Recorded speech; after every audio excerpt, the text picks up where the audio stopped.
What's up, everybody, and welcome back to another episode of the Five Dish Changer podcast. I am your host, Ashley Autumn, and we have another just fun episode planned out for y'all. This one is all about motherhood and education and all of those things, nurturing. The last three episodes, it's been high testosterone. So I'm happy to have some ladies in the house to represent. So, without further ado, I'm going to introduce these ladies. I have Miss Jasmine Sessom. She is an author. She is an educator and a mother. And I also have Miss T. Moore, who's also a author, educated, cater, and a mother. And so I'm gonna start with you, Jasmine. If you could just introduce yourself a little bit more, tell us about your book and whatever else you want people to know about you. Hey, good evening, everyone. Thanks for joining us tonight. I am Jasmine, your favorite children's book author, and I have two great books. The first book is about my kids and how when they were younger that everyone used to think they're twins, and that is titled "But We're Not." And then the second one is Because I'm So Special. It's a special book, just not because I wrote it, because it has touched so many in classroom and it has helped so many teachers talk about autism in the classroom and how to support our special friends in the classroom and how to make every child feel seen, especially our children of color. So check me out on all platforms. Thank you. Okay. So I got a follow-up question for you. So how did you like stumble into deciding I'm going to write? And then I know you said, one was about your kids and the other about autism, but what made you decide to write those particular books in particular? So my first book about my kids, I wanted them to write the book and they refused. My daughter was writing books. I was like, y'all need to write a book and I will get it published. No, no, no, we're not going to do it. But it was just so funny to me every time that somebody would ask me, how old are your twins? And they would get so mad because they're 2 years apart. But my daughter was little. And so, and my son would pretend to be the oldest. And she would just get so mad. And so it was just funny going throughout the day and how many times that they were asked, how old are your twins? So that's how that one came about. And so last year in my classroom, I had so many levels of autism. And I didn't know how to support my special friends. And I wanted the other children to know what it was so I can stamp it and put a name on it so that they'll know that that's not a behavior that we should be mimicking because that's what was happening in my classroom. They were mimicking those behaviors, those tantrums, those fallouts. They felt like they weren't allowed to do certain things that another student was allowed to do. They felt like they weren't getting away with it. And so once I went and did my research on it, I didn't see anything that was appropriate for children, that was still use the terminology that they needed to know, but on a level that they could comprehend and understand. So I wrote it. Okay. That's that makes sense. You saw a need and you was just like, I'm gonna fill in where the need is and I'm gonna write it. That's cool. I like that. So we're gonna come back to you because we got lots to Okay. talk about. Got a lot to talk about. But we're gonna come over here to Miss Moore. If you could just introduce yourself and what it is you do, your books, whatever it is you want people to know about you. Well, hello everybody. It's your girl T Moore, and I am your family's favorite author. I say that because I write from adult all the way down to children, and I also teach fifth grade. It is my first year in a K-12 type of situation. I've taught law school. Um, my background is an attorney, and now I'm in the classroom as well as still writing books. Um, it's in the background. I'm a mother of three. It doesn't stop. Doesn't matter what I'm doing. Um, they don't care. Um, but yeah, so I do a lot of a little bit, um, but my main focus and always my number one ministry is always my kids. Um, you know, those three come first. And now I have a set of 48 because we're what they call departmentalized. So I teach ELA, history, and I switch with the other fifth grade teacher. And so those kids are also my babies when we're at school. And so it's been a journey. It's been exciting, but yeah, that's me in a nutshell. Okay. And so now you said you kind of write for the family. Is there a particular like age group that you prefer to write for? Do you have Adults. a favorite adults? Hmm. Yep, I like to write for adults. I like to cuss, and I need to be able to have freedom to do that. I can't do that in my children's books, and so in my Please adult don't. books, you know, I don't think my publisher will be proud if I did that, and I'm sure I would get dropped by my agency. So I cuss where I need to cuss at. So my sweet spot is adults. But most of the books that I have out now are my kids' books, and but writing the children's book has they've been fun, they've been needed. Kind of what Jasmine's saying, like you feel a need, and you can never have enough books that are centering black and brown children as the main character, and them doing everyday life things, no matter what it is, them just being children. Um, and so I always tell people, while yes, I write for all children, I'm going to always make sure that children that look like me are seen and represented in a positive light. Okay. Preach. Look, Thank y'all came out the gate preaching this stuff. I feel like I'm being educated already. you. So again, I want to thank y'all for just like taking time out of your day. Again, like you said, being a mother, being a parent never stops. So y'all had to carve out time just to be able to sit down and have conversation. So I'm out of respect for y'all's time, we're gonna get into the first segment, which is the fun part. We're gonna talk some music. We're gonna take it back. Y'all were people before y'all were mothers. So I feel like I've had the pleasure of doing it for the 99 2000 with both of y'all at some point. Mhm. Um, so I know y'all got some good picks. And then if y'all come on here front, and then I'm gonna have something to say about it, because I'm gonna be like, now I know there's some Little Johns, some Walkers, somebody,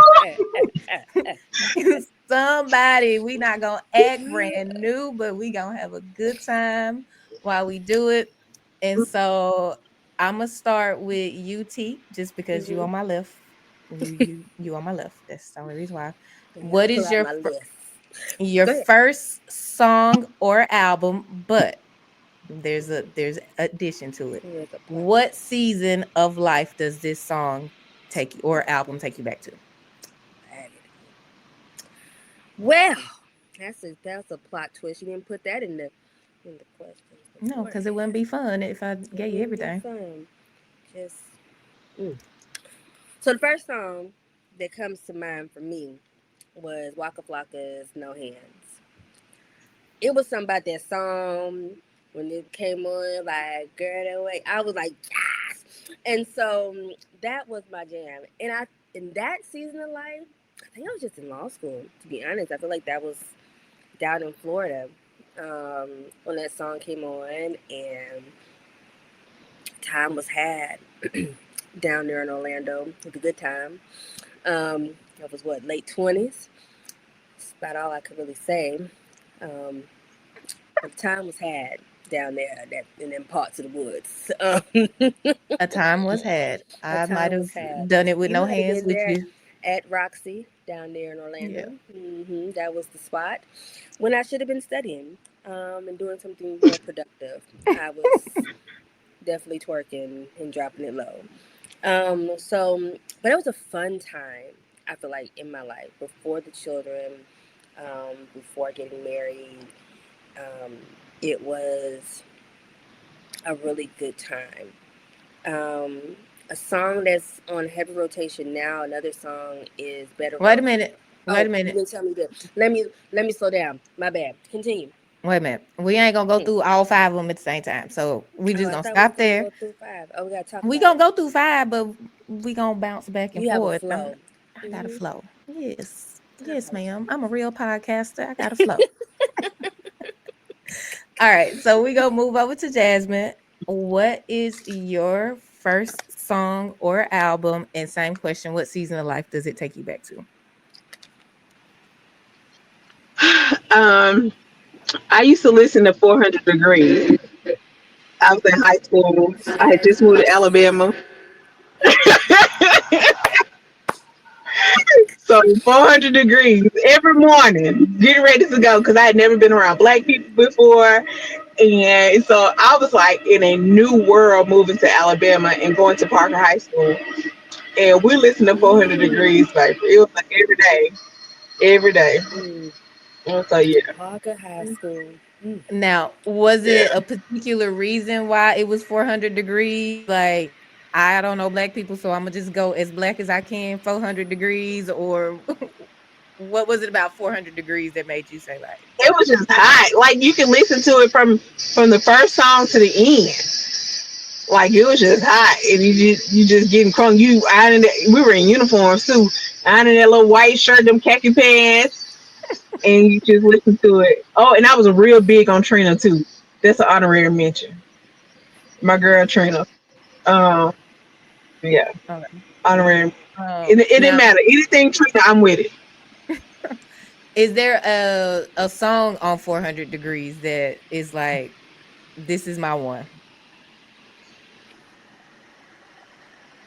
I like them all. Like I can't even put a name on it. Like I really like. It was one that I could listen to from the beginning. It's like just give it to me.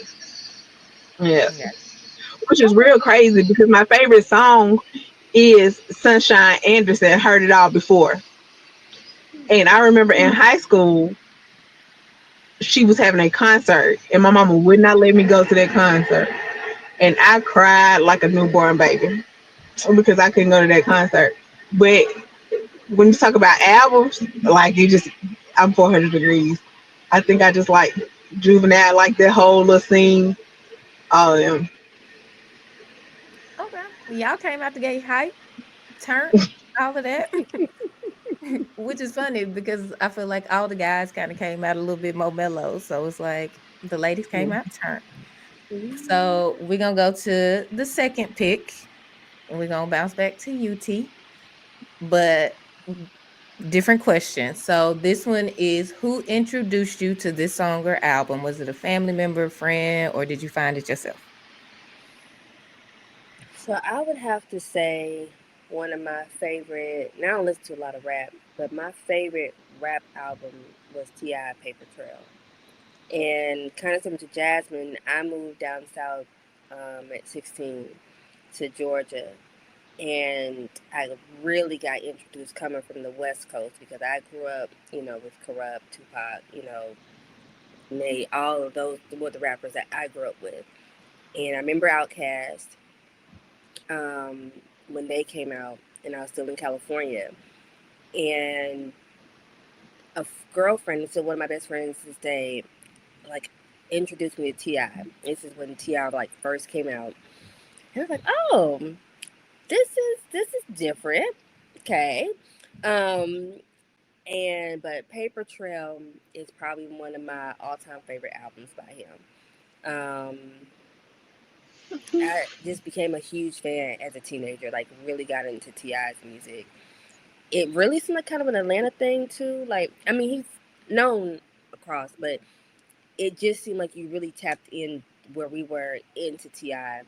And I'm guessing because he was really from the city, from Bankhead, as he always talked about in his song, from that area, and you got to watch him grow into the artist and entrepreneur that he's become now. So I felt like the city of Atlanta was the first place where I was introduced to successful looking black people, where I saw black people, because kind of like Jasmine, I ain't never been around a million black people a day in my life until I moved to Georgia. and went to that very black high school. And I was like, whoa, it's a lot of us, a lot of yous, okay? And getting introduced to that, and then dealing with stereotypes. People like, oh, can you do the Seawalk because you from Cali? And all they knew was like LA and like gang culture. I'm like, I'm not about that life. I mean, I know them people and stuff, but that's not what I do. I don't do that type of stuff. Or just, learning about colorism in a different way. Because California's a bit shallow. I love my home state, but a little shallow. But to come down south and be told I wasn't dark skinned. And I was like, yes, I am. I'm black. And they was like, nah, like. And then they were right, because then I saw all shades of blackness and all different hues. And so I really kind of attribute T.I. to my like teenage years and kind of like growing up with that music. My introduction to T.I. was freshman year of college, and Kawana Washington brought it from Cartersville. And I think it was I'm Serious. I think that's the first album, That was was a I good album. Serious. Trap music. And she loved T.I. She was obsessed with T.I. Every And breath in the girl body. Mm-hmm. exactly. And that was my introduction to T.I. And she listened to that album probably from the moment she moved in to the moment she moved out the dorms freshman year. And Okay. then coming back that sophomore year, I think it was trap music maybe or something like that. But that was I my feel like trap introduction. music was the first one. And It might have then been trap music then. I'm trap serious. music was Yes. how I got introduced to Ti. Was trap music in high school. That was in like junior year of high school. Trap music was out. Okay. So then she brought trap music, and then I'm Serious came out that next Yep. year. And then by that time, I just Wore that remember CD out. being yes, like money, clothes, cars, and Mm. hoes. That Yes. was like All my heavy hoes right. on repeat. And I remember being in some parties. Jasmine might have been in some of them same parties, Mm. listening to them same 24s I was listening to. And listen, you You on the can't tell trend? me. Clock it, Miss Mo. Clock it. Clock it. Clock it. So yeah. Listen, you cannot tell me that I was not a trapper. Okay, I too had 24s. Okay, in my suburban house. Okay, um, Now she put us on mute to go You got the hell to. you You ain't did. gonna embarrass You got to, because thank you. You what you're not going to do. me. No. Okay, you're already taking advantage of the time. Okay, you know it's bedtime. Enjoy these moments of my distraction, but don't bother me in said distraction. it was Yes. just how smooth you did it. It was like he was in mid conversation and I just saw the microphone of mute come up and then I saw their head turn and I was like, oh, that's a black mama right there, baby, because it was too smooth. It just reminded me of like when your mama sit in the choir in church and you talking and they give you that Mm. little look and it's like you already know. Let me straighten up. Speaking of Yeah, black right. mom, it's been the best thing ever teaching the predominantly black children. I can black mama those children, and they know. They know. I don't have to say a word. I give them the look, like, and they look. I'm sorry. Yeah, cause why? Cause why? Please have a seat. Appreciate it. Yeah, I Yeah. love it. But yeah, so yeah, Ti was that was my true introduction to for me to the South, moving down south. Okay. So we're gonna go back to you, Jasmine. What is your second pick and who introduced it to you? So on my list, Look at she's so prepared. She got notes. Meanwhile, I'm gonna go with Destiny's Child. which one? Which one? I was First gonna So one? say Soldier. Okay, so what is Writings on the Wall? We cannot forget Writings on the Wall Cannot. because That is another from the first to the last. Yes. Um, I remember at Jacksonville Soldier when Soldier come out, and I remember making a shirt that got me in trouble. With the line on that was a bad bee looking for a soldier. Oh, you are? So we had made them little shirts and that and sparked the house and went out to the club to go downstairs in that death trap. But Destiny's Child, oh Destiny's Child, like Beyonce, love her, respect her, get your money too. But I am an old Destiny's Child, writing on the walls, let me pay it to you, all that. So like yeah, I remember just being Destiny's Child didn't miss it for me. So yeah, One of y'all probably catching should. some feedback from something, from music or a TV or something. I need one I of don't y'all have say nothing. no. Children are not near me. It sounds like a train. It did sound like a train or something, but it's gone now. Um, Yeah. it's gone now. So I feel like Writings on the Wall was my coming of age album. And I feel like as a black girl from the South, of course we had Brandy, we had Monica, we had Aaliyah, but I feel like Destiny's Child was a reflection of black girls from the South in a different way. Like Brandy and Monica, they were super polished. Aaliyah had like a whole totally different tomboy edge that it was like my mom was like, "No, you're not dressing like Aaliyah." No matter how much I tried to, she was like, "No, you gonna put on what I bought you. You are not Aaliyah." But Writings on the Wall was like just that. I want to say I might have been in the eighth or the ninth grade when that album came out, and yeah, like you said, front to back. I still listen to that album right to this day, like it just came out, like heavy rotation. So that's a good pick. I like that pick. Well, you said Soldier, and Soldier's a good pick too, but you Yeah, brought up 'cause Right for a I while. remember that like specifically from college because you had brought up college. I remember like Destiny's Child, and I remember being in the club with my homemade shirt on. That's it. What is it? Yeah. It was like Soldier. So it wasn't Soldier, but I broke up with somebody in that time period, and I made a mix CD of breakup songs, and one of the songs from that album, the Destiny Child Field album, was on there. It wasn't Soldier though; it was definitely a breakup song. Uh, Toxic. Because why did I make 12 songs and write them right. to a That's enough. movie and give it to somebody to say I'm breaking up with you? Bye. That was very Say bye. it That was worked, hilarious. but that was toxic.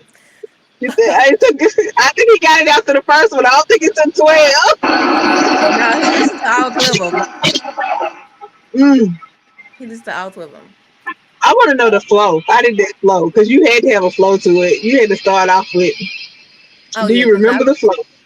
I do not remember the flow at Because all. you had to put them songs in order. And I did because I feel like I can put a real good mixtape together. So it was carefully curated. Do not get it twisted. It was carefully curated. I remember, I don't know why I remember distinctively that it might have been If I Don't Pick Up the Phone Like I Used to. One of them songs Don't you like that. take it myself. Yeah, that was on there. I feel like it was probably some Keisha Cole or somebody God like to be that was on go. So there. like I should have That cheated. was in her. Probably, That's what I that's feel like giving. that was. Hmm. Don't act like you know me. I'm just saying. I'll just say that's probably the song from Keisha Cole that was probably on there. Probably, Hmm. highly likely, but yeah, that Perhaps. that was a toxic time. But we're gonna keep it moving. Keep moving. So, Thank God for growth. Amen. hallelujah. Okay, going back to T. What is your third pick, and what did this song about who you were at the time? Mm. So I would say Yolanda Adams. Um, I think I know it just starts with "Alone in the Room." It's just me and you. What's the name of this song? Need Just to talk to you, ask you Yeah. for your hmm guidance. That was a phenomenal album. Um, one of many gospel albums I like and love. But that song in particular, I don't know. You know, as a teenager, you feel like life is hard, and so I felt like life was really hard with my little 15-year-old breakup happening, and my cousin had passed away. We had saw her like a couple days before she died, and that song kind of carried me through her passing. And so I would go back to Yolanda Adams um, often, or any gospel song, really, or any type of worship when I need a reset. But that one in particular is definitely a song that I use to reset myself to get back centered. Um, and so for me, that's what gospel has been for me. It has been a resetting, especially if I ever feel disconnected or need to be reminded of what God has done before. To be reminded that He's been faithful in the past and that He will continue to be faithful in the present, even if it looks different from the last time. But nonetheless, He's still faithful, no matter the season. Hallelujah. Praise him. How Oh, about you, Shana, na, sir? na, na. She came through preaching. In the Honda, yes. Open My Heart is the name of that song. Uh, Yes, oh, open my heart. Open My Heart. That is a phenomenal song. I don't really have like I guess like a hard memory. Like it's a beautiful song, but like how you said it carried you through. I just remember we sung it at karaoke one time. And I don't know why we sung that karaoke. Karaoke. But we sung it at karaoke. But nonetheless, Don't judge somebody it. was singing for Jesus. I'm not judging. judge. Anyway, I'm gonna say I'm a little bit, a little bit. I am. I'm not lying. It's all good. They was some sinners that needed being saved, and I was doing my part. That's what matters most. Okay, Jasmine, we're gonna kick it back to you. What is your third pick, and what did this song say about who you were at the time?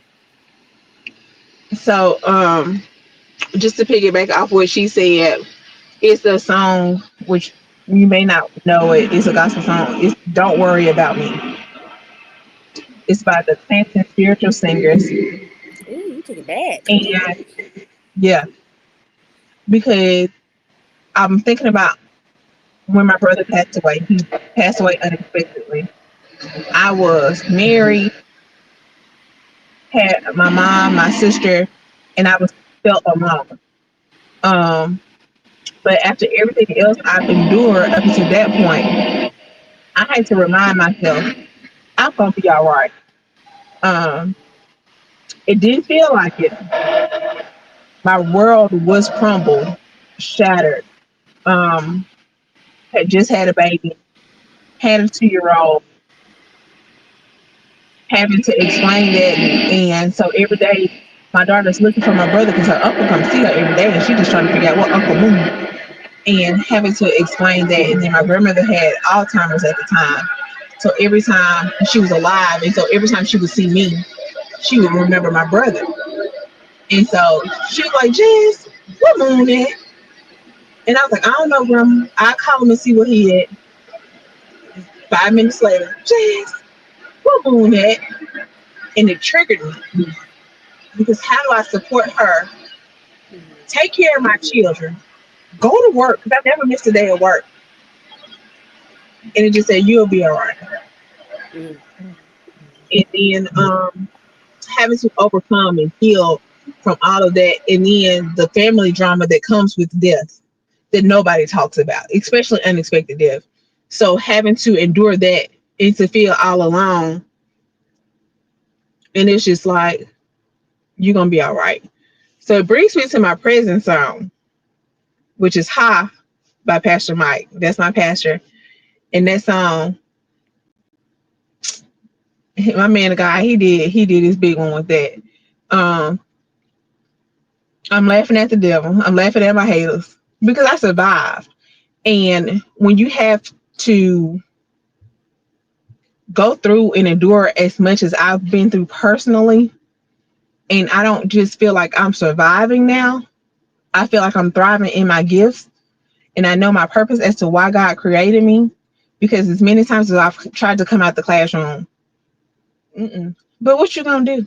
You're too good of a teacher. Leave me alone. I'm tired of teaching. But that's okay. So what are you gonna do? So now, just to be like, me writing books was totally a surprise. Um, and to have been able to meet the people and go the places that I've gone with my books.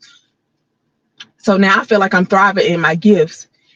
And for people to call me and ask me to do podcasts and send a message, and just random people, and say, "Hey, I see what you're doing.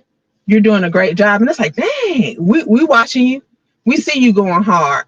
To me, I may not have the money that I want or that I'm aiming for, in order to be support my kids financially, but to actually see that people are paying attention. And I'm not talking about my friends. I'm not talking about my family. Complete strangers say, "Hey, what you need? How can I help you?" That just means the world to me. So like, Pastor Mike, hi, hi, hi, hi. I'm here. I'm thriving. That's how I feel. So yeah, that Okay. song, yeah. Every morning on the way to work. You definitely took it back with the Canton spirituals. And that made me think of that song they got, Fix It Jesus. Ain't that them? Fix it, Jesus, fix it like you said you You, would. Um, yeah. I'm Mhm. not sure if I know the one that you said. I might know it if I hear it. I'm not gonna pretend like I know all of the Canton spirituals catalog. It's just we grew up on some of that stuff, and it stick, some of it stick with Mhm. you. But I don't think Canton Spirituals is in heavy rotation. Just a couple of those songs. Um, and I've heard a couple of Pastor Mike's songs. I don't know if I've heard Ha, so I'm gonna have to check that one out. I'm gonna have to give it a whirl. Um, so man, y'all took it from the trap to the church, from the trap to the Listen, church. we It's gonna what you drop call we gonna multicultural. raise high for Jesus. Okay, listen, we is here. You don't know what's on that playlist because I got Gracie's Corner, and it will turn you Oh, to something else. Okay, listen, there be a whole thing. We found Jules TV. Okay, we got them Hey, kid bops.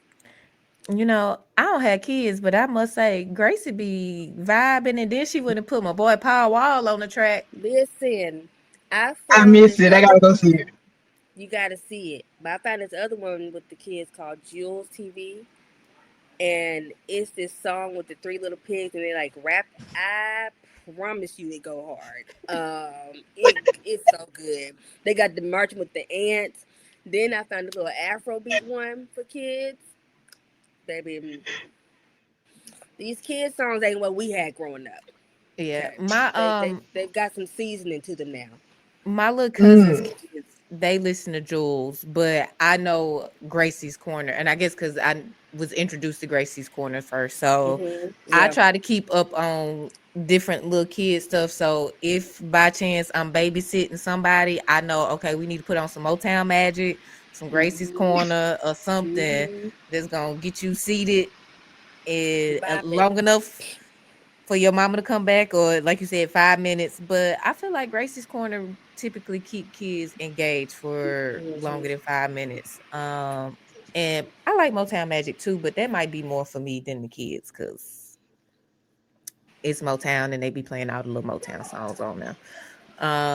But yeah, y'all, you gotta hear the Power Wall or Gracie's Corner featuring Power Wall, Feature. and Mhm.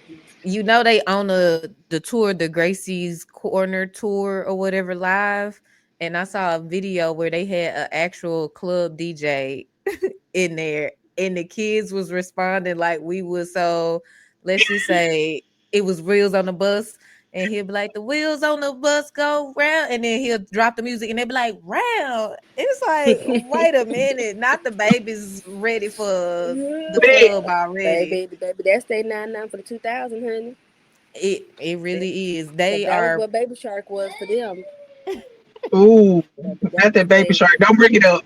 Whew, I'm so glad we moved on.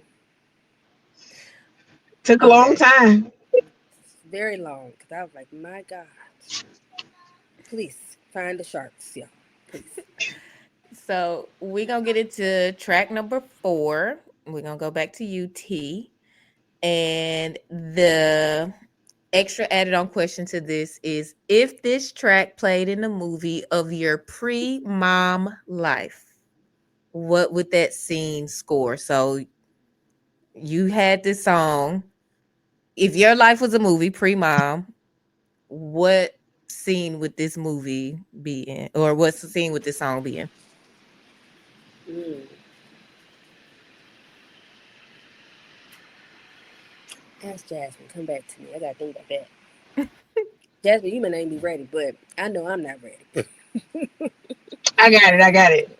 Just It would go be ahead. little baby emotionally scarred, and it would have to be a scene where after a breakup, that heartache, and you trying. It's like I'm just emotionally scarred. Like I've had enough. Like I didn't do it enough. So that song would be right there after a Oh, good little breakup.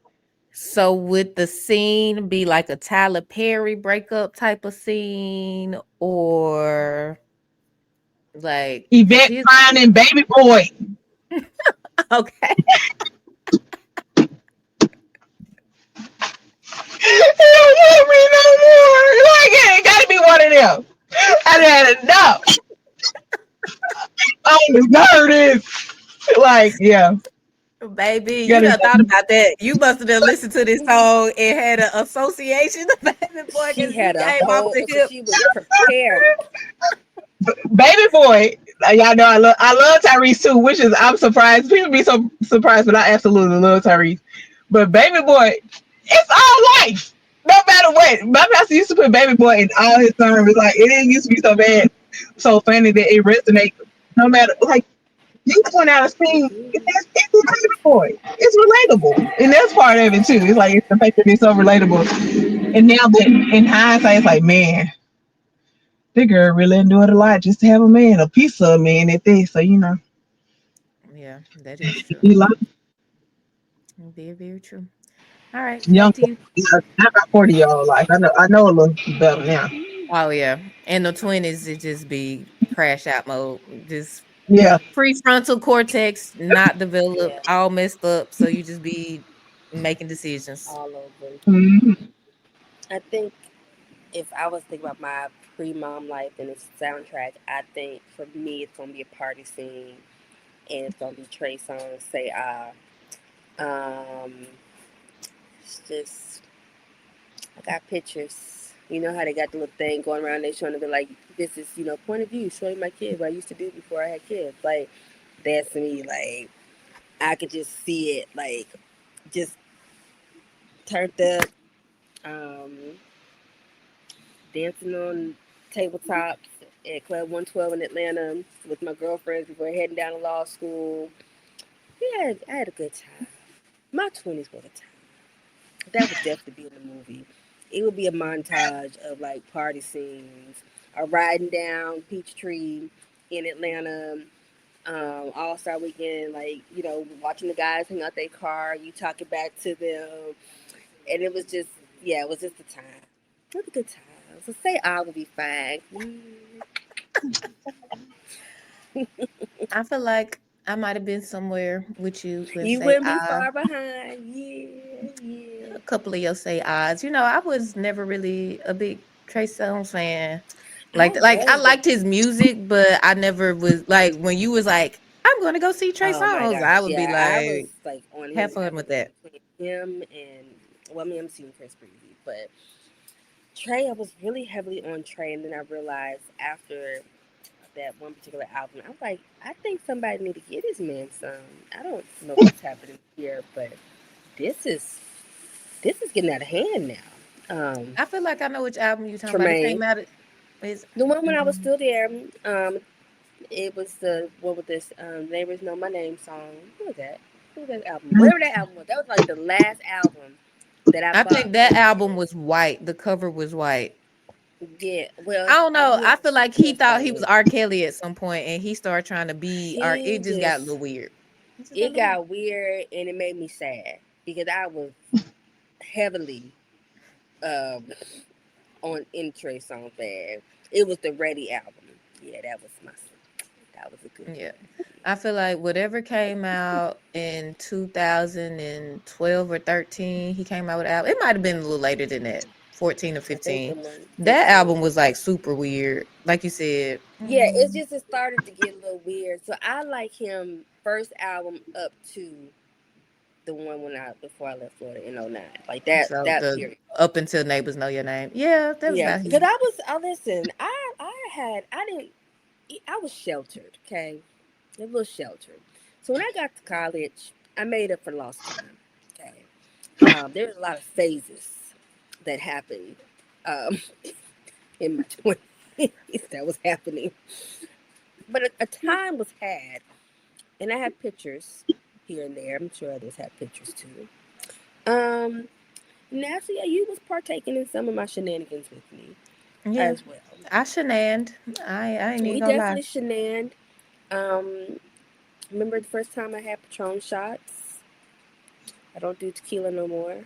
Um, I don't do that no more. But tequila was me and that Patron.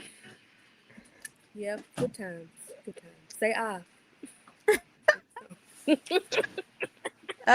Y'all got laughing in the comments at our shenaning. They laughing at our shenaning. Keeping it These are safe. y'all's educators. They is teaching y'all What did kids. Kiki Taking say? care of I'm a y'all mother, children. but she's a mother. I am teaching them babies. I sure am. I had them singing Tevin Campbell. So did. We had a '90s day. We were saying, "Can we talk?" And now we're going to talk about these already. Can we talk about it? Let's get together. Let's talk Let's about it. Teaching them talk kids about it. that Teach stalker them babies. song. I got to make sure they're being raised properly. It's my job. All right. So last pick before we get into the next section. So this is pick number 5. We'll start with Jasmine this time. And the follow-up question for this one is does this song I'm sorry, does this song still resonate with who you've become today or album? Um, for that type of song, I think I will go with Beyonce "Flawless." Oh, that's my song. Um, I put it down on the list because at one point it took a little time to get to that point of self confidence and knowing who I am and being able to identify what I want and what I don't want. So I didn't appreciate it as much then because it was just basically trying to be a baddie, independent woman. But now I see it and I wake up and I'm flawless. No matter how many scars I got, no matter how many bruises, how many setbacks, I'm flawless. So yeah, That's my it's song. with me. I feel you on that. Like if I want to feel invincible, I'm gonna cut on Flawless. And then I'm gonna put on the original and the remix back to back, so I can let Nikki verse ride because I like the poetry break in the original where she I can't think of her name, Shimandi, can't think of her last name, but she does her thing poetry on there, but that remix, and I got to give Nikki her credit, the girl can rap, and so when she come in and then Beyonce start, yeah, that's my song. So good pick, good choice, all good choices, but that's my song. Let's kick it back to you, Miss Timor. That is so hard. Um, I was kind of like scrolling through some of my songs and just kind of thinking like, is there a song or maybe even an album? So got a couple happening. So I would say something, a song, an album that I really enjoyed that kind of I was to sit down and listen to it again now with where I am in my phase of life would probably be Destiny's Child. Not Fulfill. I think it was just Destiny's Child when they first broke off and Oh, then with the Survivor trio. I think and so. Independent It's the Women. black cover. No, Nah, that's that was Destiny not. Fulfilled. That's Destiny Fulfilled, right? Hmm. So there was a song I remember on there. I was going through a breakup, of course. Um, again, but anyway, but like listening to something like that now, and then listening to the Tiana Taylor new album, it's like okay, all right, we're gonna be okay. We're gonna be all right. And so that's kind of what those songs serve for me right now in this season of my life.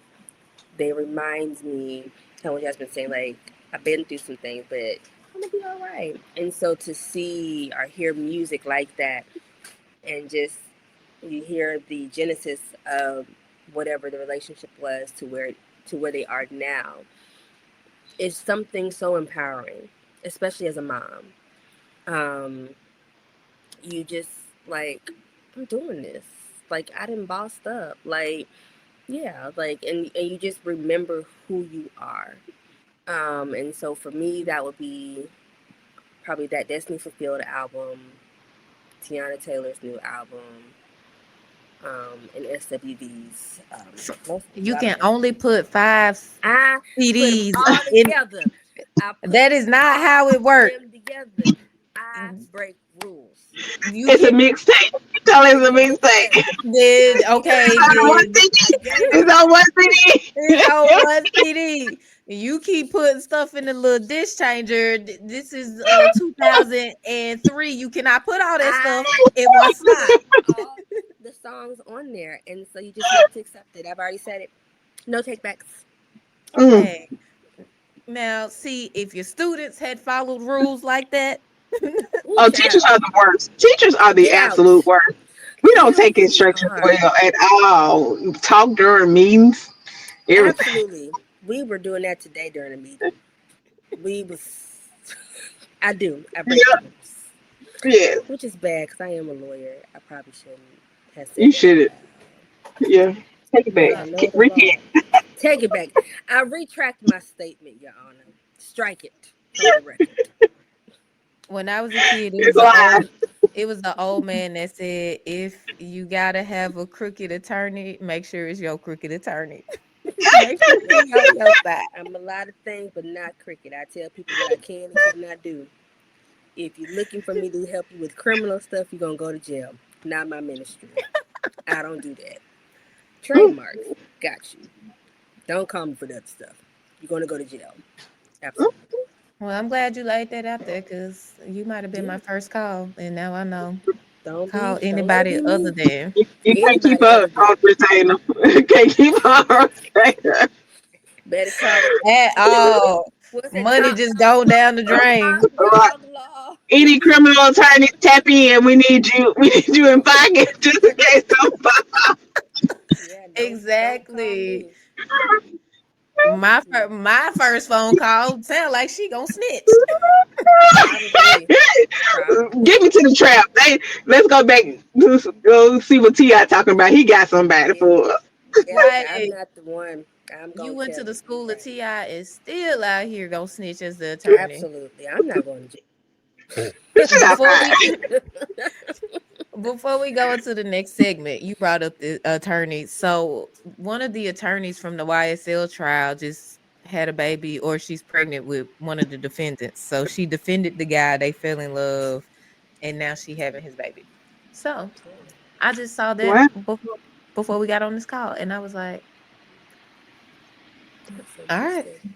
So that is Oh my my celebrity, non-celebrity tea for today. Um because he was nobody famous either. Mm, Um, so yeah, Dang. just bad life mm, choices all the way around. Maybe it's love. wait, Maybe it's love. Maybe it's I'm real. gonna just assume that she in her early 20s, fresh out of law school, making terrible wait. decisions. Life decision. Now she's stuck. Anyway, Then now she's that's stuck. her Okay. business. That's her business. That part. I ain't gotta take Mm-hmm. care of them kids. Might have to buy 'em some school supplies before school start, but I ain't gotta take care of Smiles and push. them. So we're gonna get into some cultural combo. So like I said, that first part, the 5 discs, that's the fun part. But I wanted to make sure that it was not about motherhood because y'all got y'all own identity and had an identity before y'all start pushing babies out. But this cultural conversation, we want to get more into just motherhood, creativity, and education. This is free flow, so y'all answer, you know, as you wish. I'm not gonna be like, oh, how about this? Or you just jump in and answer. So the first question is, what is one lesson from motherhood that completely surprised you? You don't care as much. I really thought I cared. Not necessarily like I care about my children, but certain things like I wouldn't let my child do this. I would never. Baby, sometimes a piece lick the dough. Will it keep you quiet? Okay. Do it. Hush. Like, you know, you really learn with children to pick and choose your battles. Every battle is not meant to be fought. I'm not fixing to argue with you if you're just purposefully going to want to wear. I'll never forget one of my kids. Her shoes didn't match her outfit, and I asked her to tell me bye, and she's got out of the car, and she had reached that little age of she wanted to say goodbye to me, and I felt away. And millennial parents were very petty. Some things just something we do, and so I told her, well, that's why your shoes don't match. And rolled up the window and like and rolled off because I was so sad because she wouldn't tell me bye. Um, but it just chose. But she was comfortable in that, and she taught me how to just embrace her style, how not to like force. As best as my opinion, like I'm still here to like guide her. It will guide all of my kids and like do that, but there are just some things where I just gotta let it happen for them. And so for me, as that translates for me as a person, as a woman, is also for me knowing which battles are really worth my time. Where am I really putting my energy into? Whether it be this job, whether it be relationship, whether it be something like, is it worth it? There's something so beautiful that we lose as when we become adults that genuineness of really just going with the flow. And kids have a way of just tapping in to who they are, but it's the grown-ups around them that obviously that ruined it for them because it was done to us as we got older. It's somebody's opinion about something. And so letting and kind of watching my children kind of be themselves and grow into themselves is helping me feel more comfortable being my true and authentic self as well. Okay. I feel like child number two. Was it child number two that had on them shoes? No, it was one. It was one. Oh, I'm Yeah. surprised. I feel Now like two like to match, and three definitely like to match, but one we just let her be. well, she gonna be in fashion or something one day. Oh yeah, she Perhaps gonna figure it out. I don't think so, but perhaps. What about you, Jasmine? Is there anything about motherhood that just like completely surprised you? It's just like, no, didn't see that coming. The strength that I gained for being a voice, Mm. for myself, because it's certain things that I would allow to happen to me. But once I had children, I'm like, my children can't see me allow that. Like, that's not the type of example that I want to be. So I had to learn how to voice up, speak up for myself, use my voice, but yet again, in a way that was firm, but not the angry black woman, because I had been so angry for some long that that's not the example I wanted to be either. So it's like I had to learn that. And then another thing I had to learn is how to communicate. Um, because I didn't know how to communicate. I wasn't brought up in a family that had conversations. So just as of yesterday, when I told my son that I was going to have to do the podcast, so I wasn't going to be able to take him to the game. I was like, we honor our commitments. That's just something that mommy committed to. Like, this is what we're doing. And it broke his heart. Like, he's crying because he doesn't get excited about most. Now, that little girl, she want everything. She want to go everywhere. But for him, I was just like, man, what am I going to do? And so I had to own that, his feelings, and have that conversation with him, been able for him to express to me how he felt. And that's something that I didn't anticipate, but yet I made the commitment because that's something that I wanted to have. I wanted dialogue. I want to have conversations. So in the event that my children get 16 and he's at the football game, they can come home and tell me what happened. When he's off at college, they can come home and say, call me on the phone and say, Mama, X, Y, and Z is going on, because they don't have to be afraid. And so the strength I wasn't anticipating, the strength that I got to own my own voice, and then the strength that I got to actually be an open communicator. So yeah. I like that because I feel like we millennials, so we had baby boomer parents, and they just weren't hearing it. I know in our house, it was just like, "Cause I said so," and shut up. Right. Mhm. What you mean, you XYZ? Why was you over there anyways? And it's like, look, the lesson has been learned. The building Yeah. is on Right. fire. Like, please come get me. You ain't got to worry about me coming back no more. But the open communication that you're speaking about, I do appreciate when I see millennial parents like really working and striving to like make sure that those lines of communication are open, because I think it is very important. Like, how many bullets would we have dodged if we could have just sometimes picked up the phone and said, "Hey, Mhm. let me tell you what this food is," Mhm. or whatever. Right. Yeah. Um, who child, but we're not gonna unpack my trauma. Because then I might have to join you, right?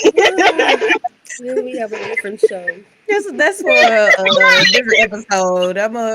We gonna stick with motherhood and education. We ain't gonna make y'all therapists. So now representation is at the core of both of you all's work. How do you like bring that into your parenting and into your art?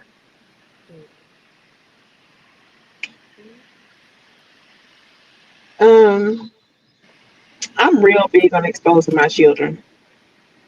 If it's something new, something different, museum, an activity, and most of the time we are the only people of color there. But I want them to know that it's possible. So I've been a teacher longer than I've been a mother. So, and I've worked in all spectrums of the inner city children or the white people's school. I've been in school settings where it's people of color who parents are doctors and judges and lawyers, and to see the difference in how much they value education. Now, I know that I'm a strong teacher, and I know that our children need us. So that's why I refuse to go back. Because once I seen it, and I'm like, yeah, these kids, what they call them, silver spoon kids, like, yeah, I can educate them. I can get them to read, they can write. But most of the time, because of the family, those people value education. So for me and my talents, I like to be in settings where the parents 9 times out of 10 aren't telling the children to do homework. So in my classroom, I'm rewarding, I'm encouraging, letting them know, I'm exposing them to different, like, hey, y'all can do this, and something besides passing a ball, something besides a doctor. Like, we have to realize that in order for the hospitals to run, we need the ultrasound tech. So yeah, you may not be able to be a doctor, but how valuable is the ultrasound tech? And so exposing them to, like, they didn't, like, they have never even thought about that. So especially when I have the opportunity to have outside guests come in, and I'm calling up all my friends to show them, like, hey, you can be a film writer, you can be a therapist, and that's part of it, is just exposing them, because I know that sometimes they may not see it outside of me. So All right. Uh, I was gonna, yeah. Oh. So for me, kind of to piggyback, like, it started with changing the way my parenting style was.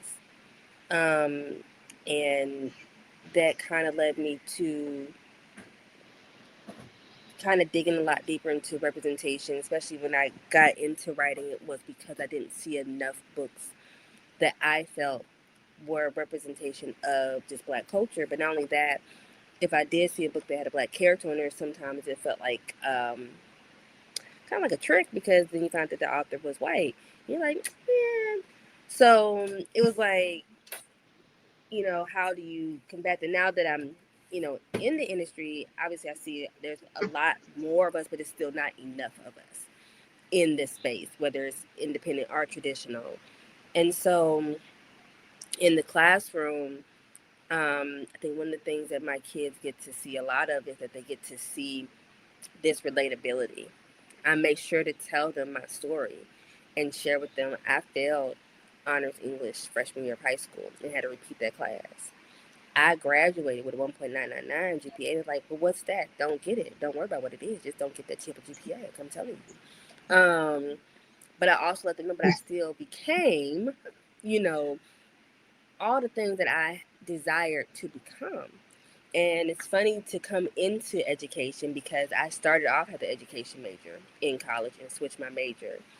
And a friend of mine, I remember we were doing like these prayer calls, and she tried to tell me about it then, but I was like, girl, I'm not going to nobody classroom unless it's to teach college. And it's funny how when you tell God what you're going to do, and he's like, oh, okay, that's cute. And here I am teaching, fifth graders. But I get to show them this black woman who has overcome my own set of odds. They get to see that in real time, because a lot of these schools have a lot of just white women, and it seems, I mean, I think it's pretty prominent in education, and so to be at a school that's predominantly black, you're not seeing a lot of black lead teachers in your face who look like you, and I just think it just speaks a lot to them. um, they looked me up so that to find out who I am, and so they get to see, like, oh, okay, our teacher is, she writes books, and she is a lawyer, and she's this and that. And like Jasmine said, like, but also you need other people in the industries, and so to be able to expose them to that and to be a part of that is huge. When I'm writing these books and I get to do school visits, it is also something like, again, our kids are not being really exposed to it as much as they should be. And the things that they are being exposed to are very stereotypical things. They think they can go to the NBA, the NFL, and that's it. But there are so many other options for them. It's just a matter of exposing them to it and being real with them. And like, let them know, like, listen, I didn't come from this. I didn't come from money. I know what that looks like. But I also know what it is to get through it and to get to the other side, and that I'm in this classroom because I want to be, not because I gotta be or I have to be. I want to be there, and it's an honor and it's a privilege for me to be able to serve those kids the way that I get to serve them. Okay. So you kind of touched on like some stereotypes, and you kind of touched on it from the both of y'all did from like the student perspective of like not necessarily seeing the representation there. And so my next question is like, what is one myth that y'all would like about one about black motherhood and then about black educators that y'all would dispel, where it's like you hear this come up quite a bit about black mothers, about black educators, and it's like, but that's not even remotely close to being what it is. For me in my life, if I can get rid of anything, I will get rid of, from the mother perspective, of women keeping the fathers away. Um, there's something that I'm learning. You can't make a man be a man, and I don't have the option to be a mom. It's not optional for me. I don't get to pick if I'm a mother or not. Today, I had to not only go to work, I work with my kids. I had to take them to the work with me. So I never get that break. So in between that, I'm trying to plan for my job. I have to prep for my job. Oh, but then, mommy, I got a meeting today because I want to do band. Oh, mommy, I want to try out for this. So boom, boom. Oh, I got to feed these kids. Oh, let me figure out something to eat. Like, and so that's all on me. So as a mom, I would love to have a partner in this. I would appreciate a partner in this, somebody that's dependable. So no, if I can get rid of anything, it would be the fact that women, honestly, and I know my friend group, not only myself, we're not keeping them from their fathers. We can't make a man be a man. Um, and then from the educational perspective, that it has a teaching has become a joke. It's not respected. Teachers aren't respected. Um, I know I've seen the memes going around from the summer. Y'all been in clubs, had all the hookahs. Now y'all want somebody to sponsor y'all classrooms, because that's what I wanted to do for myself. Like, that's like, I had a chance to have a break. If that's what I chose to do with my money for myself, like, I still have my own responsibilities. So yeah, that teachers, like, we do need help. It's a community effort. Um, because some children don't have a support system at home, but teachers can't do everything. It starts at home.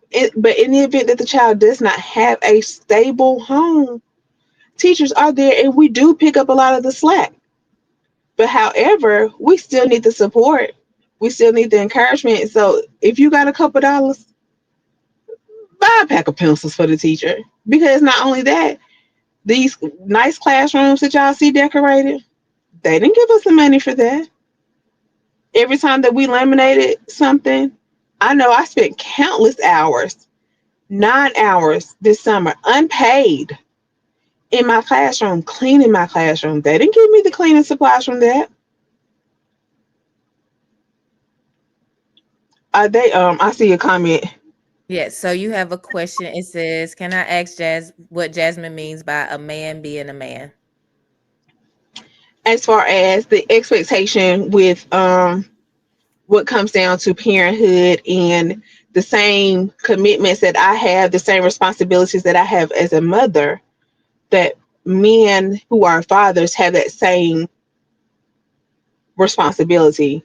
Um, and for me, I look at a man, these things come natural. The same way how it's like a light bulb comes on for us and motherhood kicks in, that it's not a delay for a man. Um, and it's just from my personal experience, because married to my children's father, but if he, and that's just something else. This, we talk about another topic. As far as, it's not optional for me. I don't get to choose if I'm a mom. I'm a mom 24 hours, 7 days a week. Where, oh, I might get him this weekend, I might not. A man takes care of his responsibilities. His children aren't optional. He has to make the same adjustments that the mother makes. It's a partnership. That's what I'm saying. So as a woman, I can make the adjustments. So it would be fair, it would be nice, it would be easy to be able to co-parent in that aspect. And then sometimes we just don't have that.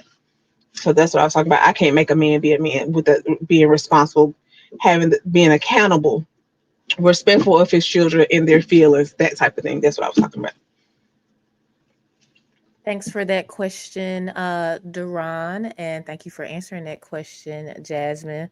Um, T, is there anything that you wanted to include into any of what she said, or even the original question about the myths, dispelling myths?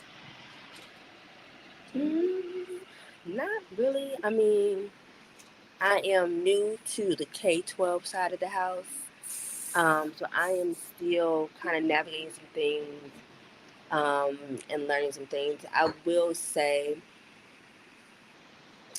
that I have saw the little memes stuff that goes around. I've never been that parent that questioned my teachers, my kids' teachers having a life, um, because they're people. Like, this is their job. What you do after hours is what you do after hours. So you should go have fun, and do things. But I can't tell you how much I've spent so far of my own money to get my classroom together that I got 2 weeks before school started, with less time than that to get it together, to make it look like something. Um, we don't have the funds that people think we do, and so to go to the store and buy a pack of pencils that at the time be on sale and they cost like, I don't know, $1, is not in comparison.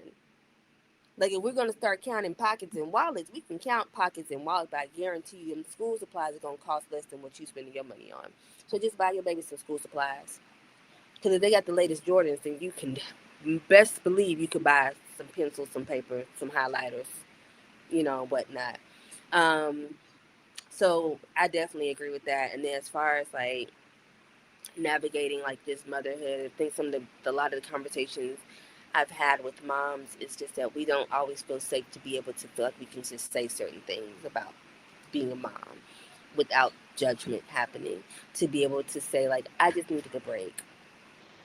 My kids got on my nerves today, all the way on like, and feel free of the judgment that some people have, because I've been met with someone, well, you asked for this life, you asked for these kids, and it's like, relax, relax. I know I did. I'm so tired. I there's a Right. mental load. Like, nothing changes. Two things can be true. I am tired. They are on my nerve. The last good nerve too. At that, like, it's gone, snatched. Like, but there's so much, like, when I've have asked for like someone to come help me clean the house. You've been at home. This one I was stay at home mom. You've been at home all day. What you mean? Oh, I'm sorry. Like, I've only been nursing a child and in between changing diapers and trying to figure out how I'm gonna wash my ass today, and if I'm able to brush my hair and brush my teeth, and just the basic maintenance Right. of things, just basic stuff to not be able to do. And I think there's always these weird just misconceptions of what I'm supposed to do as a mother because of that choice I made and my individuality being wrapped up inside of that. And it's like, no. So for me, it's kind of been like a rebellion to kind of push back on that narrative that society has placed on us as women. Is I am still T at the end of the day. And it took me some time to get back to T. And I'm still getting back to her, because before I was their mom, I was me. And finding things that bring me joy. And they need to see me live my life so that if they choose to become parents, they can know that you can be a parent and you don't just lose your identity because of that. There's a season and a time for all the things. There's obviously when they're babies, I'm putting more time into that, into them being children. But now they're getting a little bit older, a little bit more independent. Okay, well, like in baby boy, mama got to have a life too. Like, it's just time. It's just time. And I think I guess if it was a myth, that's one that I definitely dispel. Like I call BS on that. On you lose your identity, you lose yourself. I'm not interested in being lukewarm and in a grave before I decide to live my life. Now that the kids is gone and out the nest, okay, well now I'll go after all my dreams. No, they get to see me be an author. They hate when I go on tour, but they love that I'm on tour, right? Like there's this thing of, oh, my mom's an author. Oh, but you leaving us. And I mean, they full blown tantrums happening, rolling on the floor, taking my suitcase and throwing my clothes out. Like, it'd be a whole situation when I have to leave the house. But they get to see that though. And I would hope that when they get older, how cool that was. And I didn't wait till they was out of the house to go live my life. So Yeah. I was just, There's a question in the comments for both of y'all, but I'm gonna circle back to it because I feel like y'all brought up something that I want to touch on. It's a good segue into another question that I had. And so y'all talked about basically like the balancing act of motherhood. How do you guys protect your creative voice while showing up for your families? yeah, that's good. I would first say there's no such thing as balance. That is actually a myth and an illusion. I think it becomes down to priority. Um, since entering back into the workforce, I haven't been able to write like I need to just because, Jasmine, I might get with you, good baby, good prepping and lesson planning. Um, and I'm a first year teacher. I'm just all over the place. So I am tired. I'm a level of tired I didn't know existed. Tired. Um, but I still listen to music, or when I have moments, or like when the kids are with their dad, I'm able to watch my own shows. And I draw creativity from like TV shows, or from listening to songs or like scrolling social. So that's how I've been able to protect myself, protect my creative voice, because I am a creative, and being in the classroom allows me to be creative, because I have to find creative ways to teach the kids. So for me, it's been about trying to figure out how to pour back into myself, because right now a lot of my time is being poured into everything else, and I can't give my craft the full attention it deserves like I would want to. So the only thing I can do is draw, watch stuff or listen to stuff to keep the creative juices flowing, um, so that when I get ready to tap back in, I can lock all the way in. Okay. For me, my car is my happy place. So my kids know once we get home, you're gonna have to give me my 30. Um, allows me to think or not think for a little while before I have to get into homework while they go get their snacks. Um, just to do nothing for my 30. Um, and then I'm strong and strict on that bedtime at 8 o'clock. Um, just because I allow them so much time to consume in my day that if they're down by 8 o'clock, then usually I can wind down around 10. So that gives me my time to do what I want to do, what I like to do, whether it's watching TV or scrolling or writing or doing anything that I need to do for my classroom that I can do at home, that I'm real strict on that. So yeah. Okay. I'm not a mother, but I am a creative. And if y'all have not unlocked the power of Chat GPT, I'm gonna tell you now, even if it's just to data date dump. So sometimes it's like I'll have an idea and I just kind of put it in there so it can organize the idea for me, and it cuts so much time. So even if you just play around with it and say, I want to write a book about, and then you're literally talking to it as if it's an assistant. So, like, I'll read something and say, like, this morning I did a blog. So I had an idea and I was like, I want to write a blog. These are the ideas that I have. And I was able to keep kind of going back and talking to it and saying, no, take that out, redo this. But I want to add this, touch on this. And that helps me as a creative, especially like with the podcast and stuff where it's like working full time.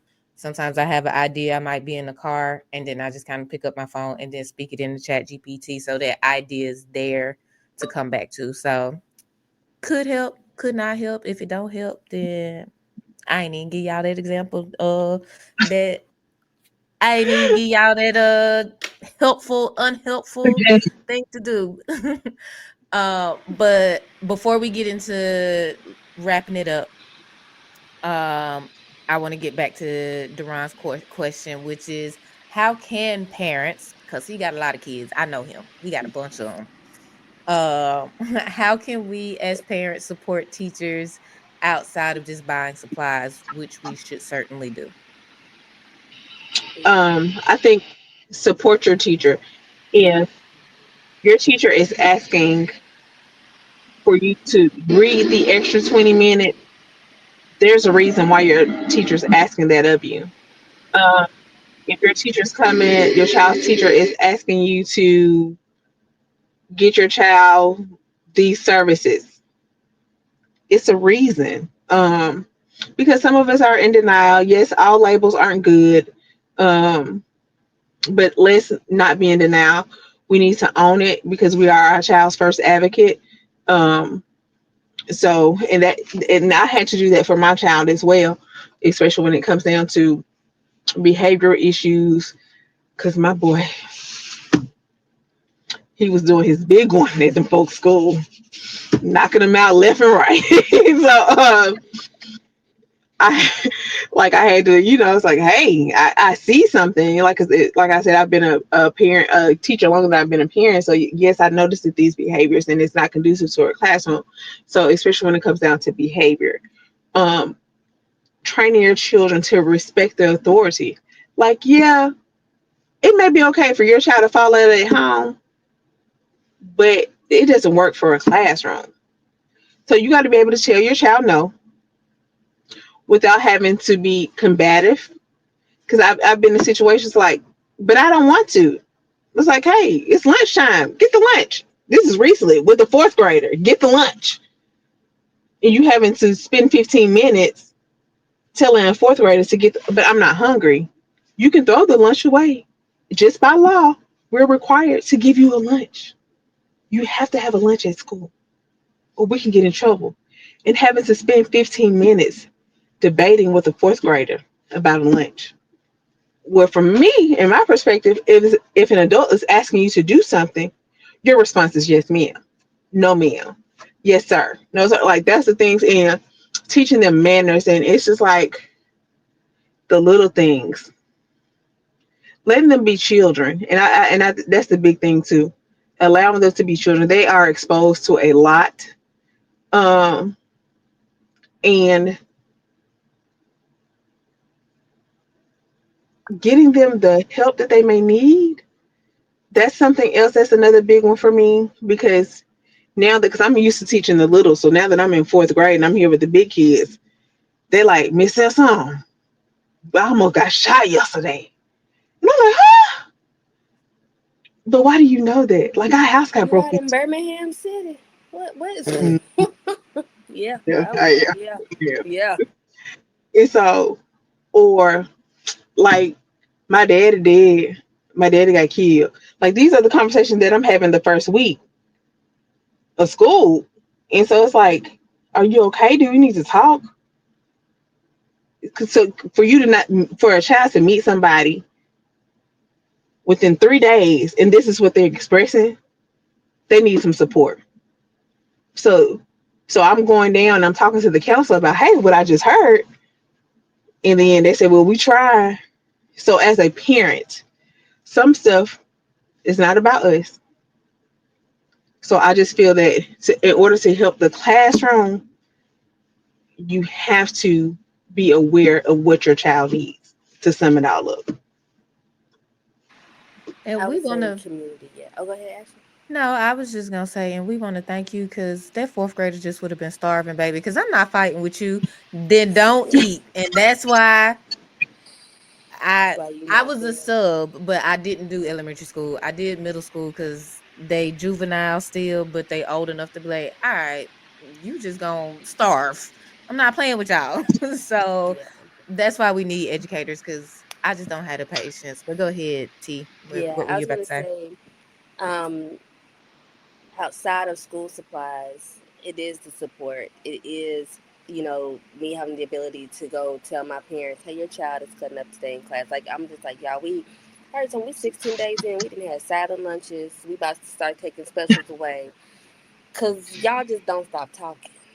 My God, they can talk so much. And but it's helpful when I get a response back from a parent that says, "I did talk to them. You shouldn't have any more problems." Now I'm gonna have a problem. Um, I know you talked to them, but they coming back with a problem tomorrow. But I appreciate that you did at least talk to them, because it does take away from instructional time. It takes away from what I need to do with them to get them done. If I'm having to spend time on getting you to get quiet and get focused. Um, and you are old enough, you are fifth graders. And like Jasmine said, to not be in denial. There are, I may not have been an educator as long as I've been a mama, but I volunteered very heavily at my kids' school. And I'm around children enough. I have a child who has an IEP. Um, Listen, please be aware of your child. Don't be so in denial that you won't get your baby the help that they need, whether it be medication, whether it is an IEP or 504 accommodations, like something. Because again, that goes to helping with that classroom management. And it makes it easier for me to set that tone for the children when me and the grown up in their life is in partnership and are as invested in that child's success. Volunteer, come up to the pull up. I'm at a school that allows volunteers, like that parent volunteers, to come in and help out at our school. So okay, thank you for announcing that. Like that's important. So like being seen here. You don't have to wait. I'm on a meeting. Why are you over here? Stop. No. Um. Anyway, how much time we got left, Ashley? Because We this finna. I got one okay. more Because question they for you. didn't We give me about to their wrap it up. time. They said they come in here hiding heavy. uh, so we go get get to getting so we can wrap it up. So the next segment is parking lot pimping. It's the let out. The year is whatever you let it out. What is your song that you're playing to stun on everybody? So in the parking lot, you riding through the music loud. You at the Roxy, you at D4s, whatever, wherever you at. What is your this my let out song? Big Mama, Big Mama Lotto. All day, all day. All right. What about for you, T? Probably Shawty Lowe's LOA. I'm fooling All out with right. that one for sure. All right. And so one last question, wrapping it up. What do you hope that your children and your students take away from your playlist, your stories, and your work? That's good. Um, I hope that they will know that you don't have to be boxed in. Baby, we could be out here trapping one minute, the next minute we out here praising the Lord, having a good time. The next thing you know, we might be out here singing in canto, and you talk about we don't talk about Bruno, to just being. This is wild, y'all. Do you hear me? This Hey, is you might as well let wild. that little cameo happen, baby. Send an SOS. Save me. This is what we talk about. Let me, Jasmine, go ahead and answer. This is about to get real over here. Uh, I think that I would want my students to know and my children to know that you can overcome.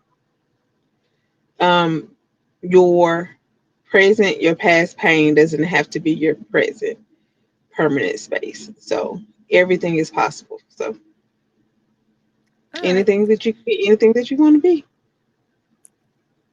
Be anything that you want to be.